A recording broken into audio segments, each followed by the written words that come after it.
Estuvimos viendo la clase pasada sobre los procesos o los elementos del proceso de dirección o ejecución. Y quedamos en el punto 4, la comunicación. Repasando así rápidamente, todo lo que tiene que ver con ejecución, dirección, puesta en marcha, tiene que ver mucho con satisfacer las necesidades humanas, las necesidades de nuestros colaboradores, que son nuestros funcionarios, nuestros subordinados, y a medida que satisfacen sus necesidades personales, se van a satisfacer también las necesidades organizacionales. Las empresas, las industrias tienen también sus necesidades, necesidades financieras, necesidades de rentabilidad, necesidades operativas, diferentes tipos de necesidades propias de las organizaciones. Entonces, yo necesito satisfacer necesidades del personal para que se sientan satisfechos, motivados y puedan cumplir con las tareas asignadas para lograr los objetivos planificados. Esa es un poquitito la misión. Para ello dijimos que tiene que hacer uso del liderazgo. Y el liderazgo, estuvimos viendo los tipos de liderazgo y también vimos un poco de la diferencia entre el poder y el liderazgo. Bueno, terminamos allí. Voy hasta el final. Voy hasta el final y voy a retrocederme, es mucho más fácil. ¿Por qué? Porque estamos viendo el estilo de liderazgo y quedamos aquí en la comunicación. La comunicación en este proceso, en esta etapa del proceso administrativo es fundamental. La comunicación es el fluido vital para la organización.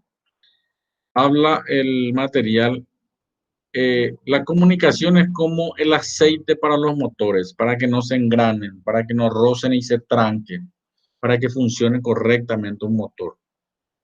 Como la batería de un reloj, es como el agua para el cuerpo humano. O sea, es el líquido que hace que funcione bien el órgano, en este caso, la organización.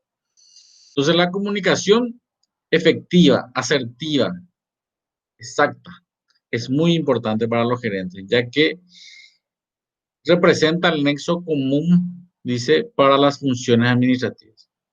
Los gerentes preparan planes hablando, se planifica hablando, conversando, llegando a un consenso, ¿verdad? Debatiendo. Entonces, hoy por hoy, hablamos de que muchas tareas, muchas actividades se tienen que comunicar de manera oral. ¿Para qué? Para explicar lo que hay que hacer.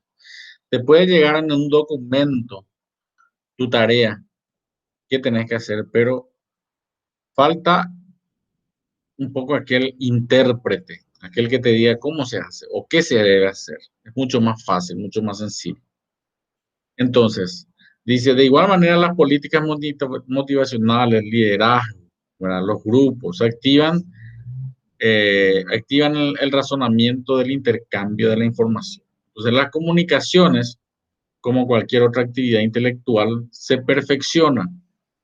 Esto, digamos, como que se rompe el miedo, se rompe esa dificultad para hablar, para comunicar en público. Por eso, muchas de las carreras o muchas de las asignaturas se rinden de manera oral y principalmente en la carrera de Derecho, prácticamente el 95% de las asignaturas se rinden de manera oral. Hoy por hoy los juicios son orales, o sea, uno tiene que aplicar todos sus conocimientos, sus técnicas, hablando. Hoy necesitamos comunicar correctamente, que se entienda el mensaje. Eso es muy importante. Dice, se puede perfeccionar, existen técnicas, existen maneras para perfeccionar la oratoria, la forma de hablar. Entonces, las organizaciones pueden ser un lugar ideal para aprender esta lección.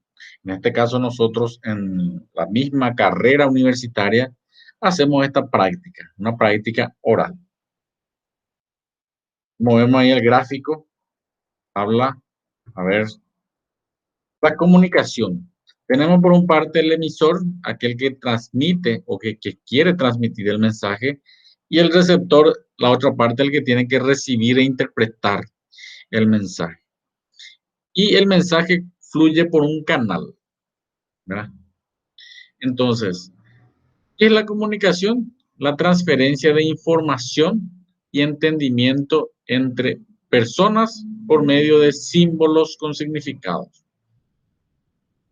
Por ejemplo, hoy por hoy el lenguaje de señas. Vemos de que es por ley es obligatorio, vemos algunos mensajes hoy por hoy cuando habla una autoridad, el ministro, el presidente de la República, siempre tenemos un intérprete que comunica de manera, un lenguaje de señas. Entonces, tiene unos símbolos, tiene una forma de hacer. Por supuesto que para que nosotros podamos interpretar debemos conocer el significado del lenguaje de señas. Lo mismo si se transmite en un idioma diferente, en guaraní, de hecho que es nuestro lenguaje natural, nuestro lenguaje nativo, pero no todos lo hablan a la perfección. Y digo, no todos, me incluyo. O sea, hay muchas cosas que no manejo, algunas terminologías y también, digamos, por la práctica. Ahora podemos hablar en otros idiomas. Hoy hablamos un idioma universal, el inglés, ¿verdad? Que es muy importante. Entonces, se transmite mediante símbolos que vienen a ser también las letras. Imagínense si voy a comunicar y voy a leer una carta en chino, un chino mandarín. Los símbolos de las letras parecieran ser rayitas, rayitas, y eso tiene su significado. Entonces, a eso se refiere la comunicación. En este caso, esta comunicación es oral. Estoy hablando de una computadora y del otro lado, ¿verdad? Existe un canal, en este caso es el micrófono de mi computadora, el internet, y tiene que llegar al otro lado de manera correcta. Entonces, ustedes tienen que decodificar, tienen que interpretar lo que yo estoy diciendo. Por eso que pregunto yo, ¿se entiende o no se entiende? Porque puede que el mensaje esté cortado por por algún motivo, ¿verdad? Puede ser la señal del internet, puede ser que yo no hable correctamente, no pronuncie correctamente las palabras, y puede haber diferentes barreras. Entonces, se tiene que hacer una retroalimentación. Pregunto, se entendió, y de repente pregunto, ¿y qué entendiste? Y quiero escuchar, pero ¿quieres que te repita todo lo que te dije? Sí, quiero entender si realmente interpretaste correctamente. Entonces hay varios elementos dentro del proceso de la comunicación. El emisor, una empresa, será la persona que tiene la información y que quiere comunicar, que tiene la necesidad de comunicar a una o varias personas. Lo codifica mediante símbolos, ¿verdad? Y se genera la comunicación. El receptor, el que recibe por medio de sus sentidos, el auditivo, el de la vista, si tienen que leer un mensaje, ¿verdad? Puede ser un lenguaje digamos, del braille. Imagínense si tengo que hacer un lenguaje de braille, aquel que tiene problemas en la vista y tiene que interpretar, ¿verdad?, los puntitos. Entonces, mediante diferentes sentidos, debe interpretar el mensaje que emitió, valga la redundancia, el emisor. Entonces, tiene que tener la capacidad de escuchar, de estar atento. Imagínense, yo le estoy hablando a ustedes y ustedes están con el teléfono celular. ¿Y entendiste? Sí. ¿Y qué entendiste? No sé. Entonces, el mensaje no llegó correctamente. Estuve hablando con el aire, con la pared. Entonces yo pregunto aquí, ¿se entendió? Y puedo tirar una pregunta y quiero que me respondan como una tarea dentro de la plataforma. Entonces, ¿para qué? Para que yo pueda certificar que ustedes están atentos y entendieron el mensaje. En este caso, para este curso probatorio, no es aplicable, ¿verdad? Para mi caso, no me interesa, todo lo tiene en el material aquí, ¿verdad? Entonces, hay que escuchar, hay que atender el mensaje, no solamente oírlo, ¿verdad? Escuchar ahí como entra por un lado y sale por el otro. Entonces, hay algunos tips para escuchar correctamente, ¿verdad? Pare de hablar. Si habla, no puede escuchar. En este caso, pare de escribir. Si escribe, no puede escuchar tampoco, ¿verdad? Demuestre a la otra persona que le interesa. Trate de no distraerse. Evite discusiones, críticas, estar a la defensiva, ¿verdad? Confirme o consulte lo dicho antes de separarse. ¿Entendiste? ¿Entendiste? ¿Qué tenés que hacer? ¿Cómo? Trate de confirmar lo que se tiene que hacer. El mensaje es la información codificada, dijimos, que envía al receptor. El mensaje puede ser de cualquier forma captada y entendida por uno o más receptores. El canal por donde fluye la comunicación. El aire para las palabras, el papel para las letras.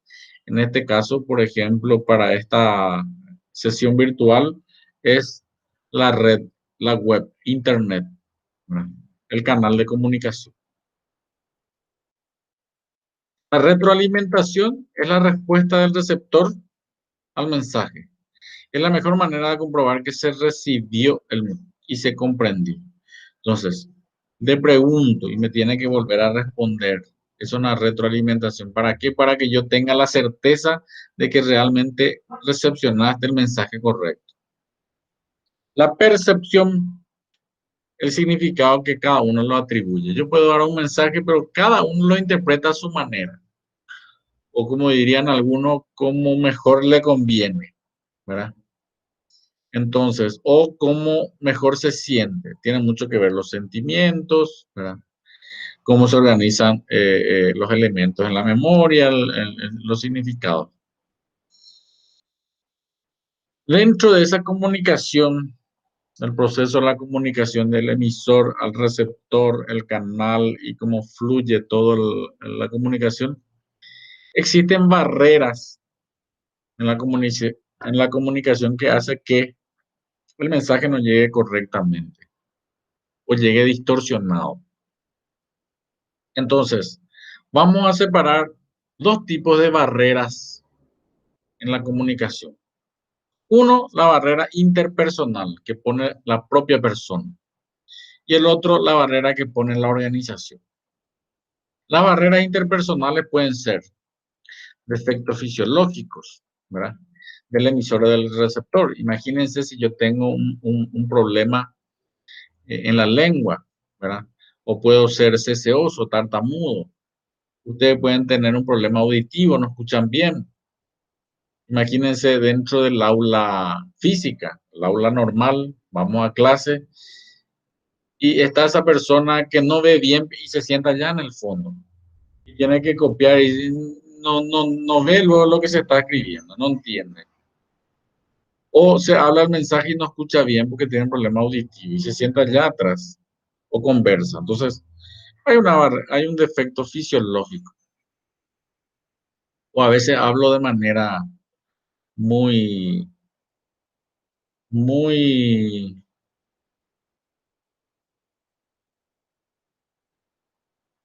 habla de manera muy, a ver,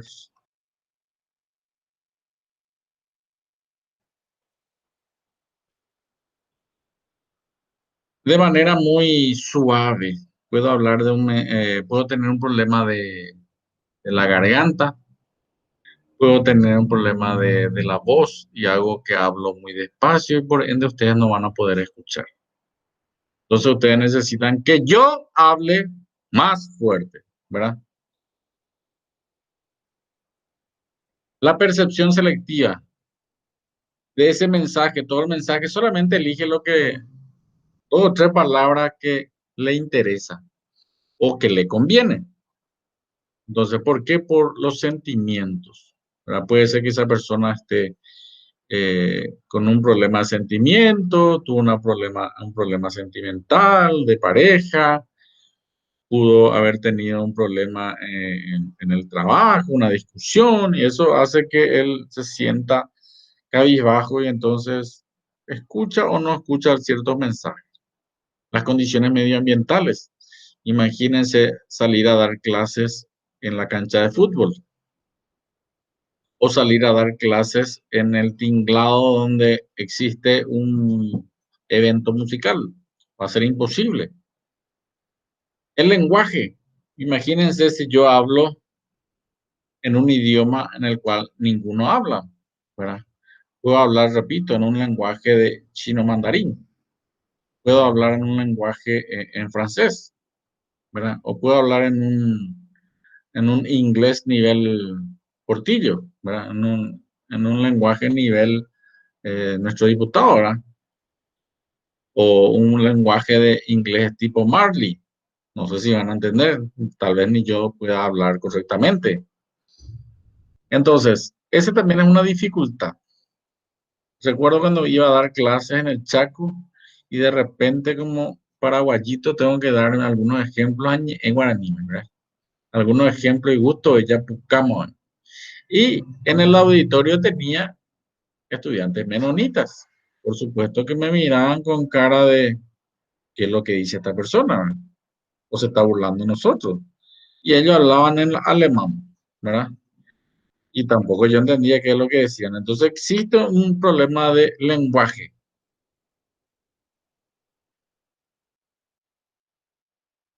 También la barrera puede ser generada por la propia organización, ¿verdad? Eso hace que el mensaje no llegue correctamente y por ende tal vez la actividad no se desarrolle de manera correcta. ¿Por qué? Porque llega el mensaje de manera deficiente. En la barrera organizacional existe la filtración, el famoso ese teléfono cortado, aquel que escuchó algo, filtró y después ya le agregó, donde se agrega, se modifica, se elimina o se cambia el mensaje, ¿verdad? Entonces, ese teléfono, ese de boca en boca, un mensaje, mensaje, comenzó con algo sencillo y después terminó allá con algo complicado. ¿Por qué? Porque se distorsionó el mensaje mediante la filtración. Eso ocurre normalmente cuando la organización es grande. A veces la barrera es de la autoridad administrativa. ¿Qué significa? La autoridad, jefe, yo soy director, jefe de departamento, y esa propia autoridad, el hecho de estar ocupando un cargo ya genera una barrera, o sea, una orden de jefe, el fulano ya hizo otra. A mí no entendéis, pero quiere que se haga de tal manera. Entonces, eso a veces genera ya una barrera, como un rechazo, ¿verdad? Simplemente porque lo que dice el jefe es más o menos algo impuesto, en algunos casos, ¿verdad? Y por último, la especialización es otra barrera que afecta la eficacia de la comunicación. Cuando estoy hablando de la especialización, estoy hablando de hablar en términos muy especialistas. Entonces, para la siguiente clase vamos a hablar del control, vamos a hacer un ejercicio de punto de equilibrio y vamos a utilizar algunos ejemplos de flujo de caja, cash flow, van y TIR. Entonces, yo les digo, preparen sus materiales y vamos a hablar sobre eso porque vamos a hacer un ejercicio. Y ustedes me van a mirar y van a decir, ¿qué es lo que van a TIR? ¿A quién es lo que le vamos a perseguir? ¿A quién le TIR, qué es lo que vamos a hacer? Si no entienden esos términos, pareciera que yo hablo en chino. O cuando el médico me da mi diagnóstico, por favor, doctor, ¿me puede dar mi certificado médico para poder presentar el trabajo por una justificación? Y te pone ahí tu diagnóstico, ¿verdad? Y el diagnóstico normalmente habla de la patología, ¿verdad? Renitis, tal, tal, tal, y unos términos muy médicos, ¿verdad? Digamos. Y vos lees así, ay, jueletes, yo ya me estoy por morir, ¿verdad? Y entrar y buscar en internet qué para lo que significa, qué es lo que tenés. Y ahí ya dice algo y decir, che, Dios, yo ya estoy una pata adentro y una pata afuera. Simplemente por ese término, ¿verdad? Y ahí decía, lo único que vos tenías es un resfriado, ¿verdad? Pero te habló con un término técnico que Dios me libre, vos ya estás medio nomás ya en este planeta. Ese nivel de especialización también genera una barrera, ¿verdad? Porque no se entiende, ¿verdad? Jamba de la arecoa, de cuál, yo así, sí, sí, nomás ya le decía. Entonces eso genera algunas barreras. Un ejemplo de la mala comunicación de la filtración, voy a dar. Por ejemplo, decía este mensaje que le dio un director, el director general a un gerente, y le dice de manera oral, el próximo viernes, alrededor de las 5 de la tarde, 5 p.m., aparecerá el cometa Halley por esta zona. Se trata de un evento que ocurre cada 78 años. Por favor, reúna a todos los trabajadores en el patio de la fábrica con casco de seguridad, que allí le voy a aplicar el fenómeno. Si estuviera lloviendo, no podremos ver este raro espectáculo a ojo descubierto. En tal caso, todos deben dirigirse al comedor, donde se exhibirá un documental sobre el cometa Halley. El mensaje que quiso. Bueno, necesito que esto transmita a todo el personal. Y por un orden jerárquico de autoridad, el gerente le llama al director de recursos humanos. El director de recursos humanos otra vez así y fue una escala de comunicación. Pero el gerente le dice, porque él no recibió un documento, simplemente la comunicación fue oral. Y él trató de transmitir eso que escuchó. Dice, por orden del director general, el viernes a las 5 de la tarde aparecerá sobre la fábrica, si llueve, el cometa Halley. Reúna a todos los trabajadores con casco de seguridad y llévelo al comedor, donde donde tendrá lugar un raro fenómeno que sucede solamente cada 78 años, a ojo desnudo. Ojo, ese fue el mensaje. El director de recursos humanos entonces llama al jefe de turno y le dice, a solicitud del director general, el científico Halley, de 78 años, aparecerá en el comedor para filmar el documental Halley desnudo, junto al famoso científico y su equipo. Todos deben presentarse con casco de seguridad porque el documental, dice, tratará de seguridad en condiciones de lluvia. Este jefe de turno, ¿verdad?, le llama al jefe de brigada y le dice, todo el mundo, sin excepción, deben presentarse desnudos con los de seguridad de la fábrica, en el patio de la misma, este viernes a las 5 de la tarde. El director vendrá acompañado de Halley, un artista famoso y su grupo, que mostrará el documental bailando bajo la lluvia. En caso de que llueva, hay que ir para el comedor usando casco de seguridad. Ojo, esto ocurre cada 78 años nomás. Entonces, este jefe de brigada saca un memorándum, un comunicado y pega en el cartel de aviso. ¿Y qué decía? Pegó este comunicado, decía, el viernes cumple el director general 78 años. De pasar el cometa Halley, ya era el cumpleaños del director. Bueno, el director cumple 78 años, por lo que se libera a todo el mundo para la fiesta que tendrá lugar en el comedor a las 5 de la tarde, con el grupo Halley y sus cometas. Todos deben ir desnudos usando casco de seguridad, porque lloverá y se va a armar un tremendo caguazú en el patio de la fábrica. Firma el director general. Ese fue el comunicado que sacó, ¿verdad?, el jefe de brigada a raíz de las diferentes filtraciones que tuvo el mensaje. Esto ya es exagerado, ¿verdad?, pero normalmente ocurre así en la vida real. Cuando uno envía un mensaje y cuando llega ya al final, totalmente distorsionado, y ya alguien se murió, alguien ya se embarazó y pasó de todo un poco ahí en el mensaje. Eso ocurre en las empresas y eso hay que evitar, ¿verdad? Entonces, eso es muy, pero muy importante. Con eso vamos a terminar este capítulo. Hay un segundo ejemplo, pero ese ejemplo es interesante si estamos en aula porque la idea es hacerlo de manera personal y a ver cómo ustedes se van transmitiendo.